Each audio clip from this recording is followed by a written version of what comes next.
Superman and Lois, Season 1, Episode 9, Loyal Subjects. The episode starts out with someone we never see who it is going in to see Morgan Edge in his Smallville office about being a part of the program that the other 5 people are now a part of. Clark teams up with Chrissy and Lois at the Smallville Gazette to get more information and piece together the puzzle about what Morgan Edge is doing and how the puzzle pieces fit together in this dangerous act Morgan Edge is leading. One of the people, Emily Fan, goes through the process in the machine that Chrissy Beppo saw along with a few other subjects that grants them powers, but they are now Kryptonians in human bodies. The next morning, Lois and Clark get the boys off to school. Lois meets Chrissy and Lana at the Gazette and she tells them what she knows and what she sees. She says the only changes she sees in the people is how happy they are. Lois goes to speak to Clark about going to the diner to spy on the morning breakfasts and get-togethers that Edge has with the people. At school, Jonathan and Jordan meet up with Sarah after her dad drops her off at school. Clark goes to the diner and sees Emily Fan there and talks to her about what's going on and how she is doing. Emily tells Clark that she feels better, she thinks better, and everything has turned around in her life for the better. As Emily leaves, Clark picks up a bank robbery going on in Mazatlan, Mexico with his super hearing. He flies off to stop the robbers. Superman lands at the front entrance of the bank, and as he does, the door bursts open, knocking the robbers off their feet. As Superman is standing in the doorway, he notices that he is having trouble breathing. One of the robbers shoots at him, and Superman knocks him to the ground. Superman uses his speed and gets most of the robbers on the ground. On the second floor balcony, 2 robbers shoot at him with automatic weapons. He speeds up there and tosses them over the balcony.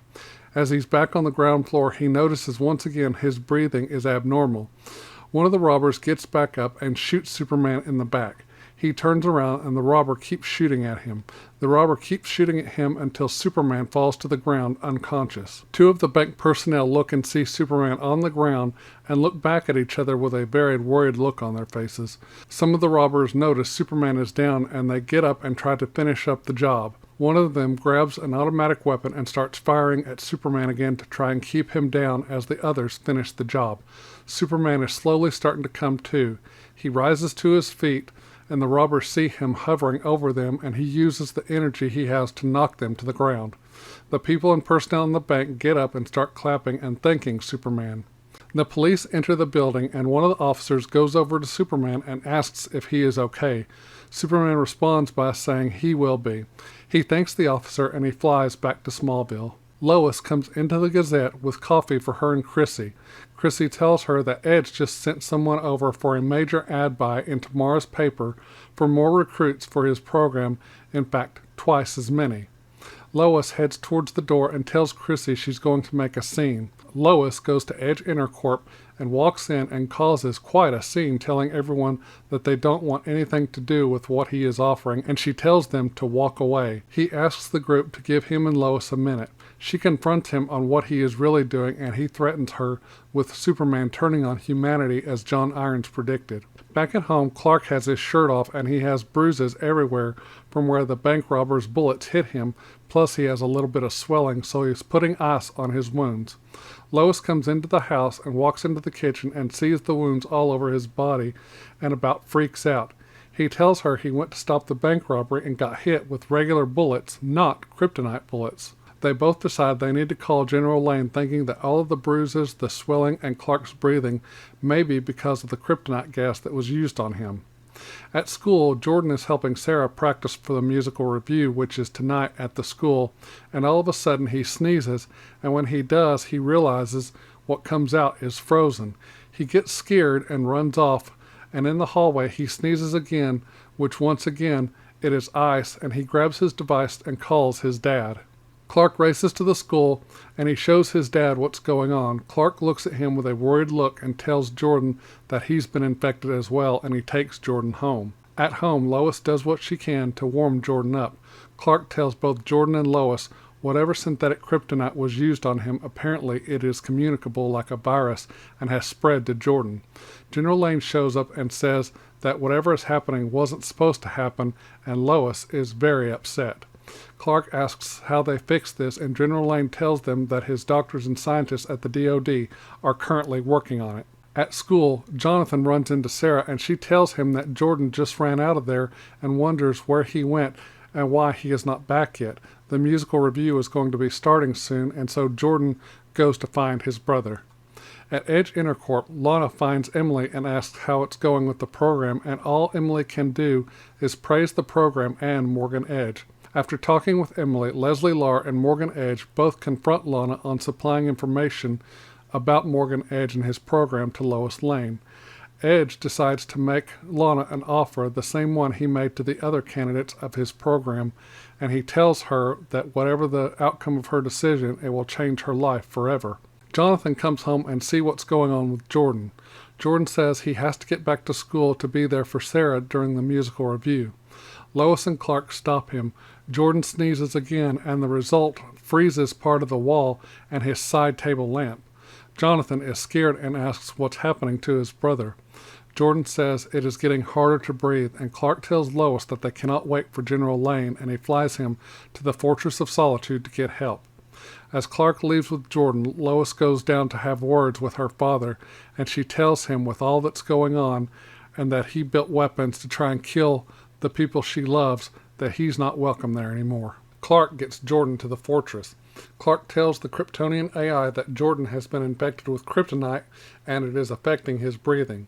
The AI tells Clark that Jordan is in respiratory distress. The AI also tells Clark that his exposure to kryptonite is what's making his lungs fill with fluid and that he is condensing large quantities of air and it is cooling, turning it into ice, like Clark with his freeze breath. Clark asks how to get the kryptonite out of him, and the AI tells him that they can get the kryptonite out of him by burning it out. Clark goes and tells Jordan what has to and what needs to happen. Jordan tells Clark he is scared, and Clark says he understands. Just then, high heat red lasers fire into Jordan's body, burning out the kryptonite. Back at home, Lois tells Jonathan that she is scared and she doesn't know how to keep him or Jordan safe. They both embrace and hope that everything will be okay. Lana and Kyle show up at school for the musical review and sit by Emily Fan and her husband. Sarah is up first and Kyle notices that she's alone, so he goes up on stage from the back way and uses a guitar he finds in the wings, and as he starts playing, she starts singing and does a great job. Both Lana and Kyle are very proud of her. Back at the Kent farm, General Sam Lane is sitting outside on the porch, and Jonathan comes out to talk to him, asking him why he built those weapons to hurt his dad and brother.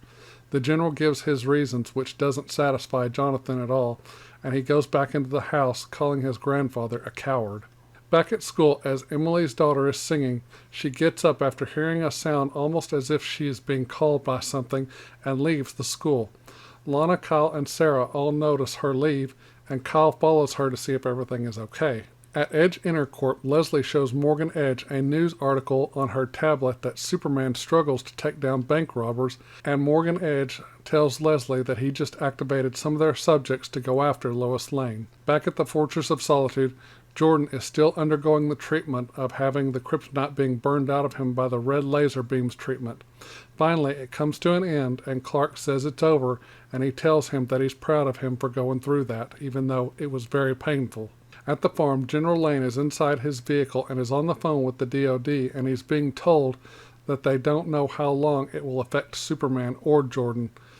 As he's on the phone, he sees some people outside the house and gets suspicious and goes to check it out. Inside, Lois and Jonathan are sitting at the table talking. Lois gets a call from Lana telling her about Emily Fan leaving in the middle of her daughter's performance like she was being called or even like she was someone else. She also tells Lois that Morgan Edge made her the same offer that he made to everyone else. She tells Lois she turned him down. She tells Lois he knew she was feeding info to her. Just then, there's a knock on the door, and Jonathan goes to answer it. It is Emily Fan and another man, and Jonathan sees the look on his mom's face when she sees them, and Emily's eyes light up red as she shoots red laser beams out of her eyes at Jonathan and Lois. Lois goes to grab her device to call Superman, only Emily uses her speed and stops her and grabs it before she or Jonathan can. Just then, as they both try to run out of the house, the man speeds to both of them, getting in their way so they can't get out. All of a sudden, a black canister comes flying into the room and sprays green kryptonite smoke everywhere. Lois and Jonathan turn around and see Lois's dad there with the kryptonite weapon, and he tells them both to get out of there. General Lang gives Lois his device to call Superman. Jonathan says they need to get to the barn. They make it to the barn, and Jonathan opens up a secret place in the barn where he stashed John Henry Irons' weapons from his RV. Lois is shocked and says, "You took his weapons?" Jonathan grabs one of them and turns around to see Kyle Cushing standing in the barn, which is shocking to both Lois and Jonathan. Inside the house, General Lang keeps the two inside the house down. Emily Fan gets up and knocks the general into the other room and knocks him unconscious. At the fortress, Clark and Jordan are still there just talking as Clark is just making sure that his son is okay. Clark apologizes to Jordan and tells him that everything happening to him is because of who he is. He tells Jordan that he didn't ask for any of this, and Jordan says to his dad that he didn't ask for what happened to him either when he was a child. They both hug. Clark then hears Sam Lane's device, and he and Jordan fly home. In the barn, the other two come, and Jordan shoots them both with the weapon from Irons' RV, and it knocks them both out of the barn. Then they realize Kyle is with them. They both see Kyle's eyes light up red, and he uses laser beams out of his eyes and knocks the weapon out of Jonathan's hands and speeds up to them, grabbing them both by the neck. Superman speeds through the barn, knocking Kyle out of the barn away from Lois and Jonathan. Superman looks around the farm to see where they are, and he doesn't see them and tells both Jonathan and Lois that they're gone. Back inside the house, the police and DOD personnel are there surveying the damage and speaking with Clark. Lois and Sam have a long heart-to-heart talk, and he realizes everything she said was true. She tells him that he was there tonight, which she is happy about. He tells Lois that he couldn't let them hurt my grandson or my daughter. He tells Lois that he and the DOD are staying there until this is all over, and that Smallville, her, Clark, the boys, are his priority now. She says she's glad to hear him say that because she says to him that she believes that the war John Henry Irons was talking about is about to happen. At the Cushing's house, Lana and Kyle talk, and they both discover that what happened to the 5 people that are in Edge's program has now happened to Kyle, and that he is now part of them as well and has powers just like they do. Chrissy calls Lois and tells both her and Clark that Leslie Larr and the guy who attacked Lois in the motel, that their real names are Irma Sayers and David Fugelstadt, and that they are both from Smallville. They realize that it is not Smallville Edge needs to build his army, but the people of Smallville. All of a sudden, Clark picks up something with his super hearing. He looks at Lois, and she asks what he's hearing, and he says, "Your device to call me." She looks at Clark and tells him that it's Edge. He flies off as Superman to respond to it. Superman ends up in the desert somewhere, either in Arizona or Utah, and he sees Edge standing near where he landed. Edge says he is glad he came. Superman tells him that everything he is doing is going to stop. Edge tells him, "You can't make it stop." Superman flies at him, charging, when Edge uses his arm and knocks Superman to the ground, which stuns Superman. He asks Superman, "Did you really think I would be giving people powers without having them myself?" He says he got his powers the same time that Superman did, and he calls Superman Kal-El. He says, "I got them when I arrived on this planet." Superman is shocked and says, "When you arrived?" Edge lifts up off the ground and starts hovering, telling Superman, "I think it is time you learned who I really am and where I'm really from," and he smirks at Superman, calling him brother. And that is how Superman and Lois, Season 1, Episode 9, Loyal Subjects, ends. I must say, this was a pretty interesting episode. I did not expect a lot of the surprises that we got in this episode. I'm really glad this episode wasn't as sad and emotional as the last one was, because I could not have handled another emotional episode this week. There was a scene in this episode that I didn't talk about, and it's when Jonathan is at school and he tries asking a girl out, and it doesn't go well for him, but the football coach sees him asking out this girl and makes a very smart-ass and hurtful comment towards Jonathan after it doesn't go very well for him. And I was like, "You son of a bitch. That was rude and uncalled for and very unprofessional. Had that happened in the real world, you probably would have gotten your ass fired." I was wondering if the kryptonite gas was going to have more of an effect on Superman from the last episode, since he probably inhaled a lot of it, and turns out I was right. It did affect him in this episode as well. I hope Superman can heal up all the way and get well. That way he'll be ready for the next big battle, which I have a feeling is coming. When Jordan first sneezed and it was ice, I was like, well, maybe that's a new power manifesting itself inside of him, and it's like the freeze breath like his dad has. I was really shocked when they said it was from the kryptonite that his dad inhaled and was around, and that it spread to him like a virus. Then when Clark takes Jonathan to the fortress to burn out the kryptonite using lasers, which I would imagine hurt like the blazes, I liked the moments they shared after the treatment was over, Clark saying to Jordan that he didn't ask for any of this, and all of this happening is because of him, and Jordan understands that, and he says that you didn't ask for what happened to you either.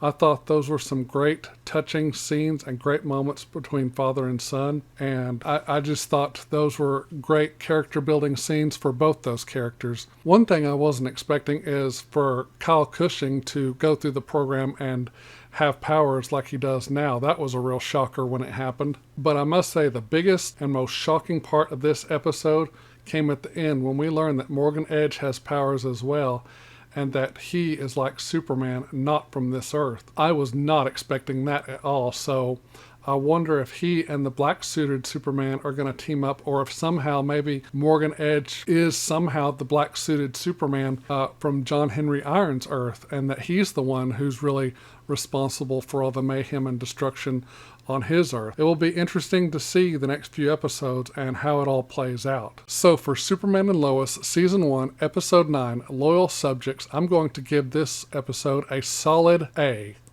I thought there were some things that could have been better, but all in all, this was a great and very surprising episode. Like I said, a lot of the surprises threw me for a loop. But yeah, I am really excited to see these next few episodes and how everything is going to, just what's going to happen. I think it's going to be a really big final conclusion once all this is said and done. So I'm looking forward to it. I still love this show. I think it's great. So if you have not seen Superman and Lois, you need to give it a try. It's a great show, especially if you're a Superman fan. So that's it. I'm going to say thank you so much for watching. Good night. God bless. I love all of you, and I will see you all in the next video. Bye-bye.